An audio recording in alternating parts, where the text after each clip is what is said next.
older people. We love folks who deserve to live and not die. But let's be clear, I come from a people who've been terrorized and traumatized and stigmatized for 400 years. So this ain't nothing new.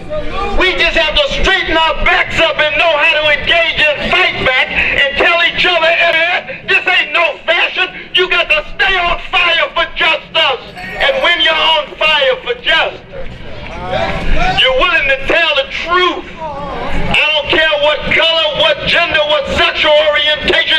If you're not in solidarity with the poor and working people, then you deserve to be criticized. And what does that mean? That means that we come together in the streets, willing to go to jail, and most importantly, we got to be faithful unto death.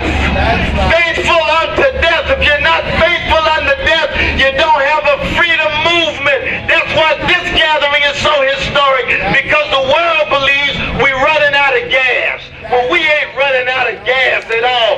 Look at all this fire here. Look at this leadership with Brother Larry Hale. Do you know what's going to happen 2 weeks from now? 2 weeks from now, we're going to shut down the city of St. Louis in the name of Donnie Hathaway, in the name of Josephine Baker. And then October the 10th, Minister Louis Farrakhan is going to have a 20th anniversary of the Million Man March on fire. Then October 24th in New York City, Brother Carl Dix and many of us going to have a national march.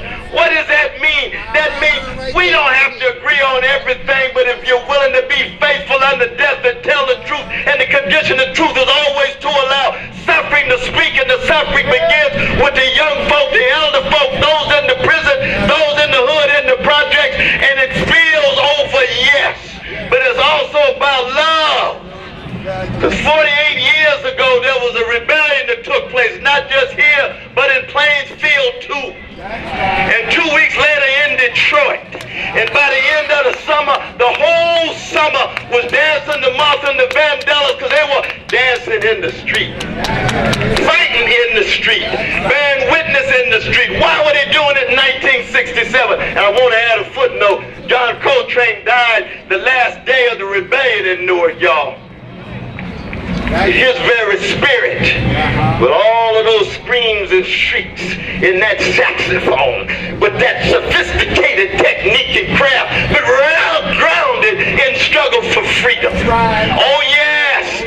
Well, here we are, almost 50 years later with Brother Larry, and we're still dealing with the same capitalist wealth inequality, the same gender domination, the same vicious legacy of white supremacy. You say, but oh, Brother West, we got all these black faces in high places. I say, yes, that's good. We put them there, but they're going to have to be accountable. They're going to have to be accountable. We're going to make sure that all the tears of these mothers and these fathers are not shed in vain. And so we march now. We may have to go to jail later, and we have to go down fighting in whatever way you choose. But please, let's stop the sleepwalking that's been going on for the last 30 years. Wake up, be alert, come together, organize, mobilize, and keep your eyes on the prize. And I'm going to add another footnote, because we need an international dimension. We got Brother Glenn Ford here, the Black Agenda Report. When you got 500 Palestinian babies who die in 50 days and not one leader in the country can say a mumbling word, what is that? That's a Keith Sweat moment. Something just ain't right. You got 230 babies killed by U.S. drones in Yemen and Somalia and Pakistan and Afghanistan, and people won't say a mumbling word in public. That's a Keith Sweat moment. Something just ain't right. So we gonna be consistent. There's no doubt that Black Lives Matter. You talking about my mama and my daddy and my brothers and sisters. Ain't no doubt about that. And you start on the chocolate side of town. But the Palestinian lives and the Yemen lives, they matter in that context for us. Just like all our lives matter here, for them, for us. And it's that kind of solidarity that we need. So are you ready to march? Let's march! Let's march with determination!